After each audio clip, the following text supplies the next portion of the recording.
ತರುಣ್ ಸುಧೀರ್ ಅವರ ಚೊಚ್ಚಲ ನಿರ್ದೇಶನದ ಚೌಕ 15 ತಂತ್ರಜ್ಞರನ್ನು ಒಟ್ಟಿಗೆ ತರುವ ಮೂಲಕ ನಿರೀಕ್ಷೆಗಳನ್ನು ಹುಟ್ಟುಹಾಕಿದೆ.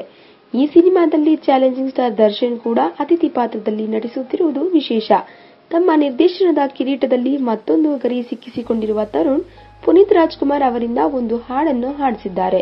ಅನೂಪ್ ಸೀಳಿನ್ ಸಂಗೀತ ನೀಡಿರುವ ಒಂದು ಹಾಡಿಗೆ ಪುನೀತ್ ಕಂಠದಾನ ಮಾಡಿದ್ದಾರೆ. ಮಂಗಳವಾರ ನಟ ಹಾಡನ್ನು ರೆಕಾರ್ಡ್ ಮಾಡಿದ್ದಾರೆ.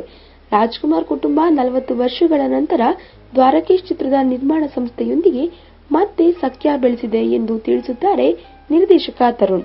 ದ್ವಾರಕೀಶ್ ಚಿತ್ರ ನಿರ್ಮಿಸುತ್ತಿರುವ 50ನೇಯ ಚಿತ್ರ ಚೌಕ. ಈ ವಿಡಿಯೋ ಬಗ್ಗೆ ನಿಮ್ಮ ಅನಿಸಿಕೆ ಹಾಗೂ ಅಭಿಪ್ರಾಯಗಳನ್ನು ನಮ್ಮ ಕಾಮೆಂಟ್ ಬಾಕ್ಸ್ನಲ್ಲಿ ತಿಳಿಸಿ. ಈ ವಿಡಿಯೋನ ಲೈಕ್ ಮಾಡಿ, ಶೇರ್ ಮಾಡಿ ಹಾಗೂ ಮತ್ತಷ್ಟು ಸ್ಯಾಂಡಲ್ವುಡ್ ಅಪ್ಡೇಟ್ಸ್ಗಾಗಿ ನಮ್ಮ ಯೂಟ್ಯೂಬ್ ಚಾನೆಲ್ ಅನ್ನು ಸಬ್ಸ್ಕ್ರೈಬ್ ಮಾಡಿ.